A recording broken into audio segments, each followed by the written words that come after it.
Minnesota of all teams seems like it's been about the most reliable in how it attacks you guys. You look at the ball control numbers they've had, especially over the last 3 years. Yet at the same time, you guys have been, uh, susceptible to bigger passing plays thus far this year. So how do you expect Minnesota to attack you guys this week is what I'm asking. I don't think they'll get outside their personality, but within their personality, I'm sure they'll probably try to expose the things that they've seen us have problems with up until now. That's going to be the case in point until, we've shown opponents that we're able to stop the things that have hurt us. That's kind of copycat football, if you will, throughout the season. That's going to be ongoing. I think every week you got to look at what you did, not only the previous game, but throughout the course of the season that other people are going to be watching and try to prepare yourself to be able to, to stop it and do a better job against it when it presents itself again. Tom Kakert. Hey, Tom. Hey, Jay. Hope you're doing well. Yeah. Wanted to ask you about the four freshmen that we haven't got to see yet, the scholarship players, and how they have developed along the defensive line so far. Well, there's not a lot to report there simply because they're all on scout team right now. We do get a little time at the end of practice on Mondays, Tuesdays, and Wednesdays, particularly Tuesdays and Wednesdays with those guys, where they get to work our schemes and stuff. But honestly, probably 75% of the practice they're on the offensive side of the field, being scout team guys for the special teams or scout team guys for the offense. So they're working hard. They're trying to do what they can do, but they're just limited opportunity this time of the year once you get beyond training camp. So next week will be a big week, with a bye and some time to get to spend with the younger guys, and then another bye week later on, and then hopefully if we can make a bowl game, there'll be bowl prep time. But it's just it's a tough time of the year for young guys in a redshirt situation to be able to progress. John Steppe. Hi, Jay. Good to see you. Hey, John. Good to see you as well. I was wanting to ask about the big plays. What kind of uncharacteristic for you guys? What do you kind of attribute those to, and what do you think can be done to kind of remedy that? Well, I think you're always looking at better ways to coach things. A lot of there's not any one particular theme with the probably you're referring to the three pass plays. One time I think, again, I'm not the secondary coach. Obviously, Phil would be able to best answer those questions, but a lot of times it's eye discipline, maybe not seeing the things that you've been coached to look at, and getting your eyes, wandering into spots on other players or other parts of the field where they shouldn't be. And as you guys know, it only takes a step or two to get yourself out of position, and you can get hurt. And so I'm sure those are things that are being discussed, corrected, and worked on the practice field, and hopefully we've eliminated that and can put it behind us. But it's usually eye discipline, and just understanding what it is you're supposed to be seeing and reacting to. Corey Breda. Hey, Coach. Good to see you this morning.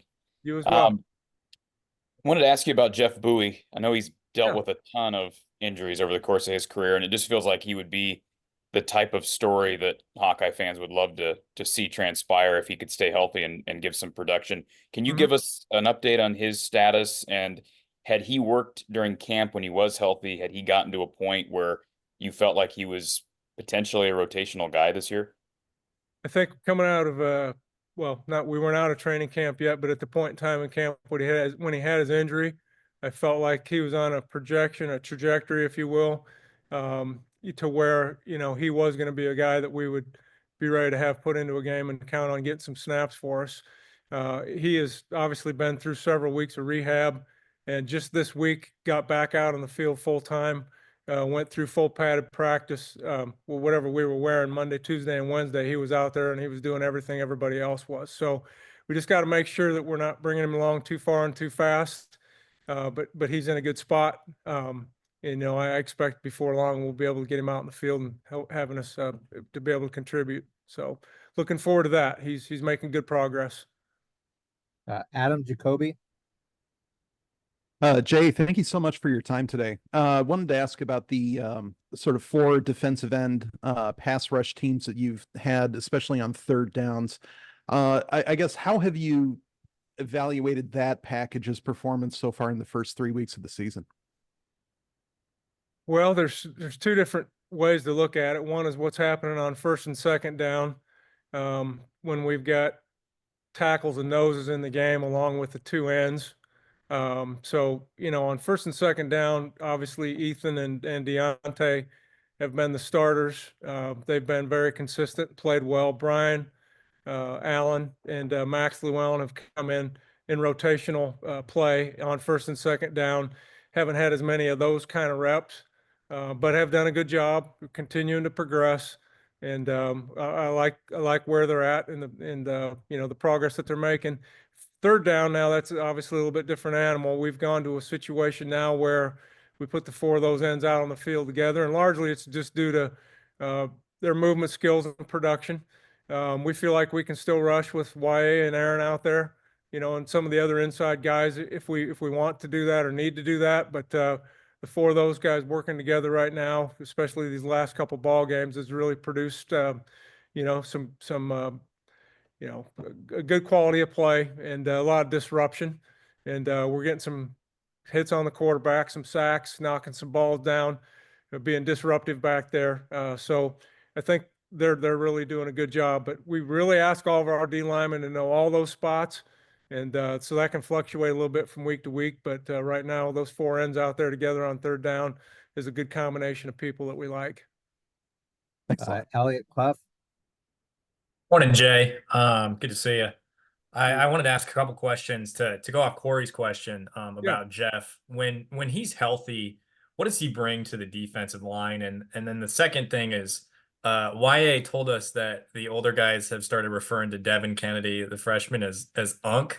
And I guess I'm just curious what your read is of his personality, and because I've talked to him a little bit, and he just he communicates like he's 40. So. Yeah. He gives you that illusion. I'm sure when he's with the guys that he's way more like one of them than one of us adults. That's for sure. But it's a really good room. These guys get along well. Obviously, they've got a lot in common and that they do together and spend time outside of football, which is really good. It trickles on over into the room. But yeah, he kind of presents himself as a kind of more adult, more mature, way he dresses, the way he talks and acts and all that. But I'm sure there's plenty of times outside the room and outside the field where, he's more or less just one of those guys. But yeah, a lot of fun. As far as it relates to Jeff, specifically, I'm not sure what it is you wanted to know, but he's doing, like I said, doing a good job. He's in a good spot. He's working hard. I think, where he's maybe a little bit different than some of the guys that have played behind Aaron and YA is he's got that length, that 6'4", 6'5", or whatever he is, somewhere in that range, that we like to have inside. Just helps us be able to separate from blocks better and do some things push-pull wise in the pass rush game. And he does have an knack for that. So fortunately, we're getting more opportunities to see him, especially this last week, like we did in camp. And hopefully, as we see more of it, he'll continue to progress and work his way back out on the field and help us win some ball games on Saturdays. John Steppe. Where have you seen YA grow kind of over the last couple of years, particularly in ways that maybe don't show up on the box score? Well, that's an interesting question. He's always been a really mature football player and a mature guy in general.